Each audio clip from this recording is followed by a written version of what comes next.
വ്യാപാര രംഗത്ത് പാകിസ്ഥാന് നൽകി വരുന്ന സൗഹൃദ രാജ്യ പരിഗണന ഇന്ത്യ എടുത്തുകളയുന്നു. ഇക്കാര്യത്തിൽ തീരുമാനമെടുക്കാൻ ദില്ലിയിൽ വ്യാഴാഴ്ച ഉന്നതതല യോഗം ചേരും. അതേസമയം കശ്മീർ വിഷയത്തിൽ പിന്തുണ തേടി പാകിസ്ഥാൻ 56 രാജ്യങ്ങൾക്ക് കത്തെഴുതി.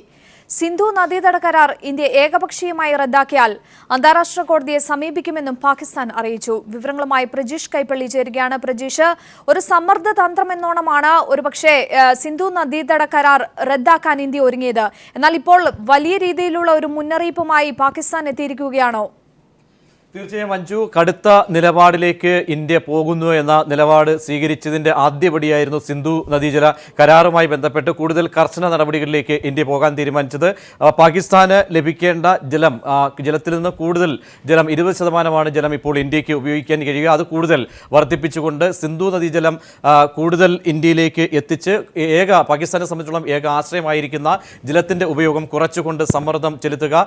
പല സമ്മർദ്ദങ്ങളുടെയൊക്കെ തന്നെ ഭാഗങ്ങളിൽ ഒന്ന് എന്ന നിലയിൽ പ്രത്യേകിച്ച് സിന്ധു നദീ ജല കരാറിൽ ഒരു ശക്തമായ മെസ്സേജ് പാകിസ്ഥാന് നൽകുക എന്നതിൻ്റെ ഭാഗമായിട്ടാണ് ഇപ്പോൾ ഇന്ത്യ നിലപാട് സ്വീകരിച്ചിരുന്നത്. ഈ നിലപാടാണ് ഇപ്പോൾ പാകിസ്ഥാൻ അതിൻ്റെ അപകടം മുന്നിൽ കണ്ടുകൊണ്ട് തന്നെ ഇത് തടയിടാനുള്ള നീക്കം എന്നതിൻ്റെ ഭാഗമായിട്ടാണ് ഇപ്പോൾ ഏകപക്ഷീയമായി കരാർ റദ്ദാക്കാൻ കഴിയില്ല എന്ന അഭിപ്രായം മുന്നോട്ട് വച്ചിരിക്കുന്നത്. ലോകബാങ്ക് മുൻകൈ എടുത്തുകൊണ്ടാണ് ഈ ഉടമ്പടി 1960 ഈ ഉടമ്പടി തയ്യാറാക്കിയിരിക്കുന്നത്. അന്നത്തെ ഇന്ത്യൻ പ്രധാനമന്ത്രിയും ജവഹർലാൽ നെഹ്റുവും ഒപ്പം പാകിസ്ഥാനിലെ പട്ടാള ഭരണ മേധാവിയായിരുന്ന ജനറൽ അയൂബ് ഖാനുമാണ് ഈ ഉടമ്പടിയിൽ ഒപ്പുവെച്ചത്. അതുകൊണ്ട് തന്നെ പല കാര്യങ്ങളും നിലനിൽക്കുന്ന ഒരു സാഹചര്യത്തിൽ ഇത് ഇന്ത്യക്ക് റദ്ദാക്കാൻ കഴിയില്ല എന്ന മുന്നറിയിപ്പാണ് ഇപ്പോൾ പാകിസ്ഥാൻ നൽകിയിരിക്കുന്നത്. ഒരുപക്ഷെ ഇന്ത്യ കടുത്ത നിലപാടിലേക്ക് പോവുകയാണെങ്കിൽ അന്താരാഷ്ട്ര കോടതിയിൽ ഇതിനെ ചോദ്യം ചെയ്യാൻ തയ്യാറെടുക്കും എന്ന മുന്നറിയിപ്പ് കൂടി പാകിസ്ഥാൻ ഇന്ത്യക്ക് നൽകുന്നുണ്ട്. കടുത്ത സമ്മർദ്ദങ്ങൾ വരുമ്പോൾ ഒപ്പം തന്നെ ഈ ഒരു വിഷയം ഒന്ന് അന്താരാഷ്ട്ര കോടതിയിൽ ഉയർത്തുക, മറ്റൊന്ന്